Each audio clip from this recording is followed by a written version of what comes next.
All right, we're back on the B&W, and I think this will be the final one.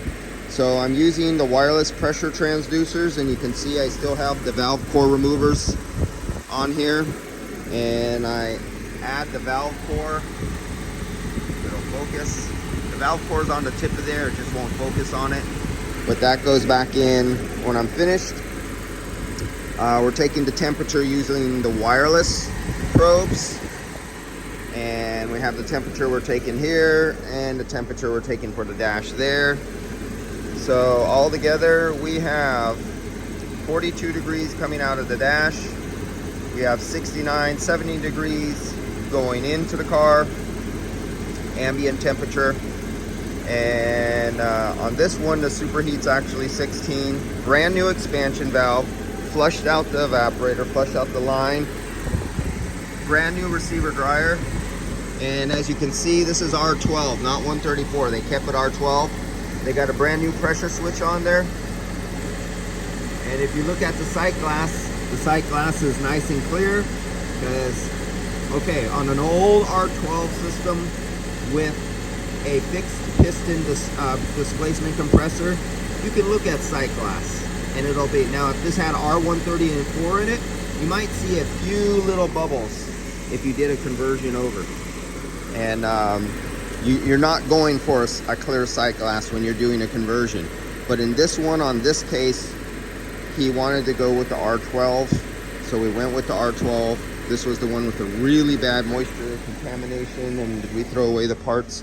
In the first video, you can see how badly the rust was inside. Yeah, it's already thrown away. Sorry, guys. You have to look at the first video. When I cut open the receiver dryer, the old receiver dryer, and this was the old expansion valve. See some of the carnage stuff inside there. And of course, see a little bit of the debris in there, but it was really rusted out inside the lines. And that's it. We're gonna call it a day. Oh, on this vehicle, okay, so right here it's 70 degrees because some of the hot engine heat from the radiator, the condenser, from the hot exhaust manifold is coming over, so it's getting sucked down.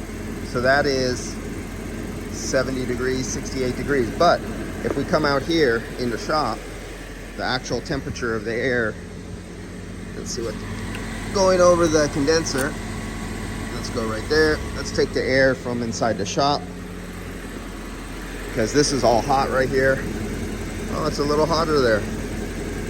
So what we're having now, this is a good example, because if you were in Nevada and you don't have the plastic piece down there, see how it's all open down there? You see the ground? The fan is sucking. And so in front of the fan right here, it's negative. It's like a shop vac vacuum cleaner right now. And everything after that is pressurized, and hot air is being thrown down from the fan. You can feel the hot air being thrown from the sides. So what happens is when you're at a stop sign, the air, yeah, I can feel it with my heat. The air is actually being pulled and coming forward. When you're at a stop sign, you have the hood closed. Las Vegas, it's 110 degrees out, and you'll have like 200 plus degree air rolling out, coming back up here, and coming in front of your car, heating up your condenser and making your AC performance worse. That's why those plastic shields are always important to put back under the cars when they have them. You don't leave them off. And this is a good indicator, because it's only 60 some degrees out here in the shop. It's not that hot.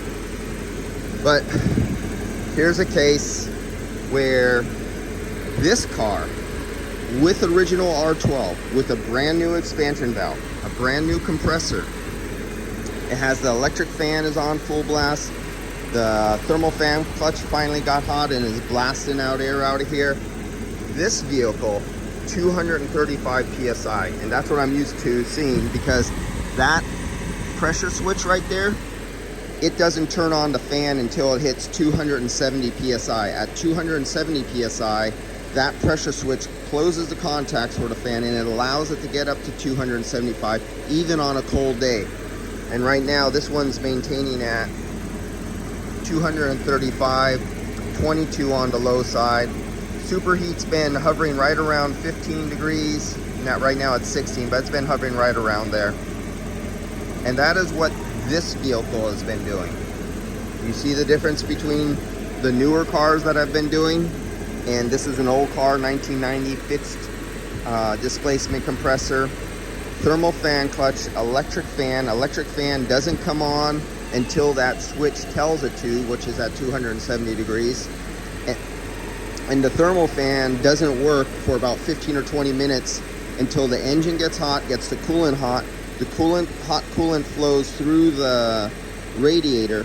Then that really hot air slowly starts heating up the bimetallic spring that moves the fluid valving, so the fluid will lock up 1 to 1, so the fan will start spinning fast, only when it gets hot and only if it's working correctly. And this is where it's been holding steadily at. So that's the difference between this car and other cars that you've seen. So there is no normal and there is no rules of thumb. Unless you only do this car and this setup, you can start saying normal when this is the only car you do. If you were only doing Toyota Corollas and you're comparing apples to apples to other Toyota Corollas, that's when you can start giving off numbers, pressures, temperatures, superheat. But you cannot compare this car with this car, with that car, with that car. All of them will be different. All right, guys, I'll see you later.